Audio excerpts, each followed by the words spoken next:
It's the Brian Lehrer Show on WNYC. You know, there are many troubled places on Earth, so it really caught our attention last week when the author and activist Eve Ensler was on the show and talked about Congo as, by many measures, being the worst place on Earth. Here's 45 seconds of Eve Ensler.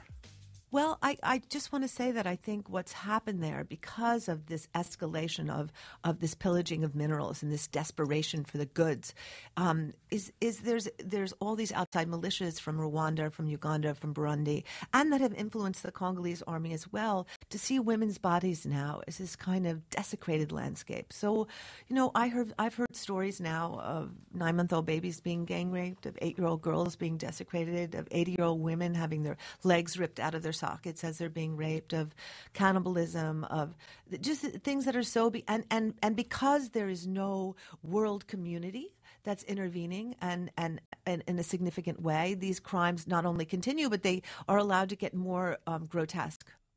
So Eve Ensler talking about her new book on our show last week. That memoir is about her battle with cancer and her battle for women's rights in Congo. And in a world of so many troubled countries, it's incredible to hear anything described as the worst country in the world, almost on any measure. So let's follow up. As it turns out, Save the Children issues an annual State of Motherhood report. And probably because Eve Ensler had me thinking about Congo, I noticed that Save the Children listed it as the worst place in the world to give birth. The best place was Finland, according to Save the Children. As for the United States, shockingly bad among industrialized countries for the risk that a baby will die on the day that it's born. So let's find out more from Dr. Joy Lawn, professor at the London School of Hygiene and Tropical Medicine and the lead researcher for Save the Children's State of the World's Mothers Report. Hello, thank you very much for coming in. My pleasure, and good day to all your listeners. And let's start at the bottom and work our way up. Why is Congo the worst place in the world to give birth? Well, as someone who was born in Africa and actually nearly died in Africa, unfortunately, all the bottom 20 countries in this list are African countries, apart from Afghanistan and Pakistan. So we can see that conflict anywhere, the Congo or anywhere in the world, it's women and babies who suffer the most. Is it conflict? You just said conflict. Is it poverty or is it conflict? These countries, the bottom 20 countries, are ones that have been specifically affected by conflict. Also Somalia, Chad, Afghanistan, Pakistan, and a number of other African countries.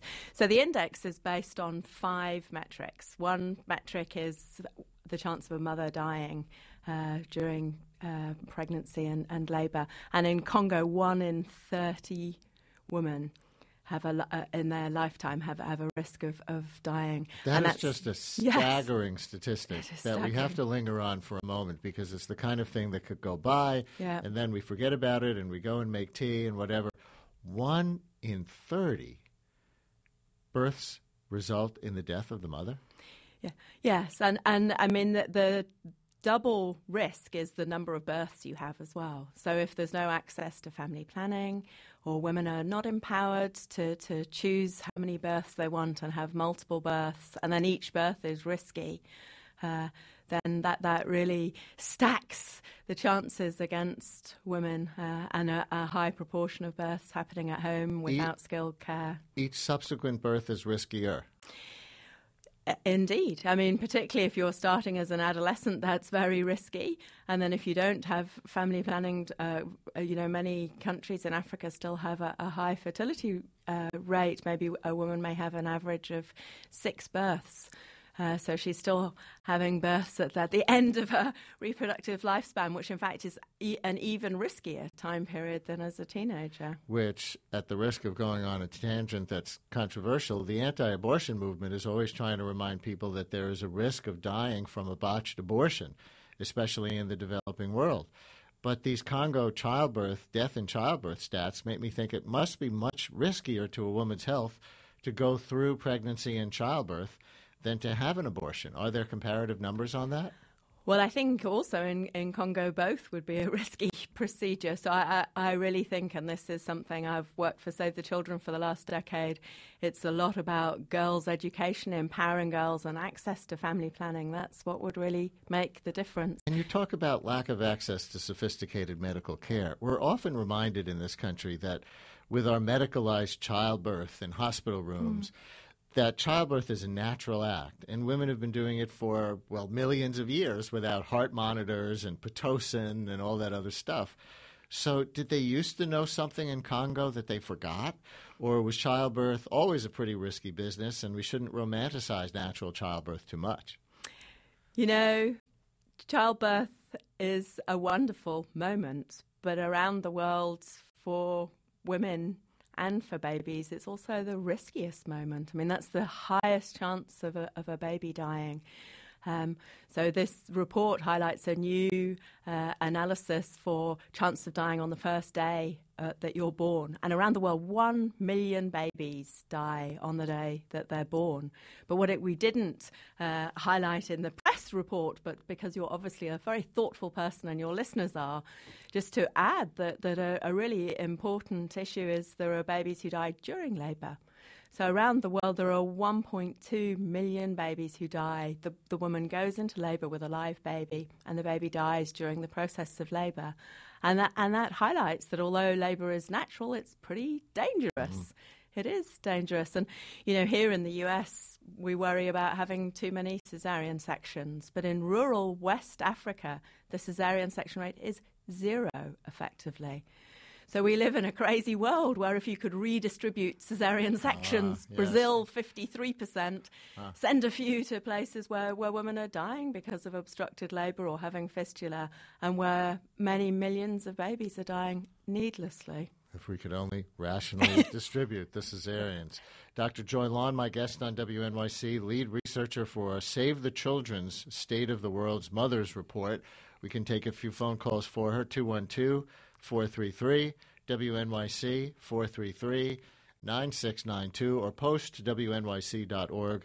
Click on Brian Lehrer Show. And just to give people an idea of the range, if a woman giving birth in Congo, the riskiest country, has a 1 in 30 chance of dying in childbirth, that contrasts with the safest place, Finland, where the chances of dying in childbirth are more than 1 in 12,000. So that's just a heck of a range. It is. And the Scandinavian countries always come out top. Top 5 countries, Scandinavian countries, top 20 Northern European plus Australia and New Zealand. And it's always that way. It seems like whether we're talking about the happiness index or dying in childbirth or whatever it is, Scandinavia comes out on top. Well, I think Bhutan did well in the happiness index. But I think the index also reflects more than just a woman's chance of dying. We also look at the context for women. So, in fact, one of the things that the Scandinavian countries do better than some other countries, including England, where I'm living now, is a higher proportion of women in Parliament. So our 5 metrics in this Mother's Day index are the woman's chance of survival, the baby's chance of survival to their 5th birthday, education, income, and then women in Parliament. And in fact, interestingly, the country with the highest reported percentage of women in Parliament is Rwanda. Huh. And interestingly to me, who spent the last 20 years studying how we can do better for newborn deaths, and particularly in Africa, Rwanda is progressing the fastest for reducing newborn deaths of almost any country in the world at the moment. That's a fascinating correlation. And of course, these disparities, when we're talking about from 1 in 30 deaths in childbirth to 1 in 12,000, that kind of disparity should not exist among human beings. So do you make policy recommendations at Save the Children to reduce that disparity? We make policy recommendations, but we realize that to make policy change, you have to work with many, many partners. So yesterday we had a very exciting event at the UN hosted by the ambassador for Zambia, who is a medical doctor. And in fact, the First Lady in Zambia at the moment is an obstetrician. So those policy recommendations aren't just something that the UN should take up. It's for national governments around the world, and also the voice of civil society. This morning, excitingly, there's an event in Tribeca with hundreds of mums, I have to say moms in this country, I think, meeting for Mums Plus Social. We have a number of high-profile celebrities, Jennifer Lopez coming in, to talk about the power of the voice of women. And I think this is something we have lacked. So around the world, women have really raised their voice for maternal deaths and maternal rights. But I don't think we've spoken enough also for the rights of our children, and especially for newborns. So newborns in Africa and around the world, 3 million babies dying in the first month of life. Very little media coverage. That's more than HIV deaths. It's considerably more than malaria, and we just don't hear about it. So we've talked about some of the most tragic of the tragic. Let's turn our attention to the United States. The Save the Children State of Motherhood report includes stats for the first time, I gather, this year on infant deaths on the first day of life. Infant deaths on the first day of life. That's a cheery topic. And it finds that the U.S. has 38% of all the births in the industrialized world, but 60% of all the deaths of babies on the day they are born. In other words, the first day of life death rate is much higher in the United States than most other developed countries. Where exactly do we stand on that list? Do you have it?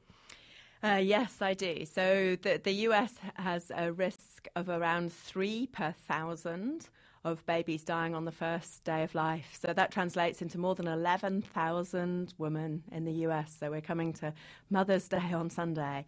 But there are 11,000 women every year, and fathers and the rest of the family who, when the baby is born, that baby dies on their birthday.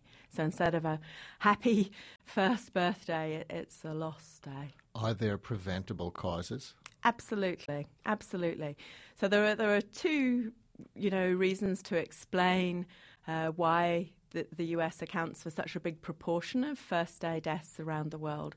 One is that the US population is big. A bigger number of births happening here than in many other countries. But we're talking about a rate. But the rate and the risk is much higher. So there are 68 countries that have a rate of 2 or less, and the US has a rate of 3, and actually, quite close to 3. And that's because, first of all, neonatal deaths, so newborn deaths in the first month of life in the US are higher than many other industrialized countries. And then within those first month deaths, they're really stacked on the first day. And we believe a lot of that is, and this is the US's own data, it's not, modelled estimates, it's reported data from the US. A lot of it is likely to be related to the major cause of deaths on the first day, which is preterm birth, being born too soon. And the US has an extremely high rate of preterm birth, almost the highest in the industrialized world. 12% of babies in the US are born preterm, 500,000 a year. Why here, with all our advanced medical care available? Good question. I mean, this is 3 times the rate of Finland, double the rate of the UK. And it really, it appears to have plateaued in the last year or so. March of Dimes, which is based here in New York, has done fantastic work on scorecards around the states. And, what we can see too is there's a lot of difference across the states. So causes of preterm birth, some of the increase has been things like older women having births, increased rate in C-section, lifestyle conditions, so obesity, diabetes, hypertension are all risk factors. Artificial assisted reproductive technology, so implanting multiple embryos, all of these have an effect. But the reality is around 50% of the increase in the US can't be explained by all those factors. How about access to care? For all the debate over Obamacare here, I think access to prenatal care is relatively good. But did you rate that? Well, in fact, prenatal care, we haven't got lots of things that we can roll out in prenatal care that make a big difference in the US for preterm birth. Around Africa, dealing with malaria in pregnancy, dealing with high rates of HIV and STIs. But the big thing for preterm birth that we have focused most of medical energy on is looking after preterm babies when they come out. And if you're a preterm baby born in the US, even at very low gestational age, a 23, 24 weeker, your chances of survival are good. But because the US has twice the rate, just running to catch up all the time. Dr. Joy Lawn, my guest, the lead researcher for Save the Children's new State of the World's Mothers Report, 212-433-WNYC. And Janet in Manhattan, you're on the air. Hi, Janet. Hi. Yes, I wanted to say something or ask a question really about Australia. But while I was waiting, you said, Brian, why the rates are so high here. Don't we have really good prenatal care? Well, yes, if you can afford it. If you are without insurance, there was a documentary that Surgeon General Koop did in 1993 around the time of the Clinton plan being discussed. And he interviewed a woman. She was 8.5 months pregnant. She lived in Hawaii. She had Medicaid. Supposedly she's insured. She called every OBGYN on her island. No one would see her. She didn't see a doctor once. She was about to deliver in 2 weeks, had not seen a doctor once. But that's not really what I called it that. I wanted to ask. Right, and I actually think that that's improved a lot since then, and with the CHIP program and particular maternal health programs, that there's pretty good access, but we should double check this and see what the holes still are with respect to prenatal care. Right. But Janet, go ahead. You wanted to ask about Australia, right? Yeah, I'd heard something very interesting, and it's related because it does deal with what happens in a country where you do have national health insurance. What they do in Australia, first of all, they keep you in the hospital for 2 weeks after you deliver, and the reason they do that is because it takes about 2 weeks usually for postpartum depression to show up, so they're monitoring women for that. And then they let you go home, and then they send a nurse, and I don't know for how long they do this, but for the first few months at least, when you go home, they send a nurse to your home periodically to check up on you, the baby, how you doing, how's the baby doing, and I'm wondering how that ties into the good survival rates that babies have in Australia. Janet, thank you. Are you familiar with that program, is it as she describes, as far as you know? Yeah, no, thanks, Janet. And I think it's key, the issue of universal access, especially for women and children. I think this is something that, it's not acceptable if pregnant women and babies aren't protected by society. In Australia, I'm not sure about keeping in hospital for 2 weeks. I do know that in the Australian, New Zealand and European systems, that they encourage the first 24 hours especially. But the key point that you raised about visiting at home. Mothers don't want to stay in the hospital for 2 weeks after they give birth. No. If they don't have to. But I think the point you raised about visiting at home is a fantastic one. So certainly in the UK, a midwife will come and visit you at home every day for 10 days and then hand you over to a health visitor after that. And that midwife checks you, checks the baby, but also listens to you and looks out for things like postnatal depression. So that's fantastic. And in fact, around the world, we're now using community health workers to visit women at home. Ethiopia, Malawi, India, Nepal, many countries are now doing this at scale and is starting to make a difference for mothers and babies' survival. Janet, thank you. We're just about out of time, but before you go, and by the way, there's a New York Times article being widely shared on social media right now about how babies have lower rates of asthma and allergies, also eczema, if parents suck the baby's pacifiers clean rather than wash them in a sink or boil them. This is a lot of people are reading this article right these last few days. So whether that sounds appetizing or not, do you think I it's would go medically for breastfeeding true? them. I mean, we have a huge science around exclusive breastfeeding of babies reducing asthma. And also improving IQ and so on. So the answer is none of the above. Avoid the pacifiers if you can and breastfeed, right? Absolutely. I would go for that. And I hope that your listeners would be able to look at the report in more detail and read about the US. So at savethechildren.org, the report is there. And also use your voice for women and babies in the US, but also around the world. Save the Children's State of the World's Mothers Report just out. Dr. Joy Lawn was the lead researcher, and she's a professor at the London School of Hygiene and Tropical Medicine. Thank you so much for talking about this with us. Absolute pleasure. Thank you. Brian Lehrer on WNYC. And coming up next, while you're home, Emily Matcher, author of Homeward Bound, Why Women Are Embracing the New Domesticity. And she'll examine this new sort of extreme domesticity movement and why so many women are going home to knit, pickle, and blog about it. And what does it mean for gender equality? Stay with us.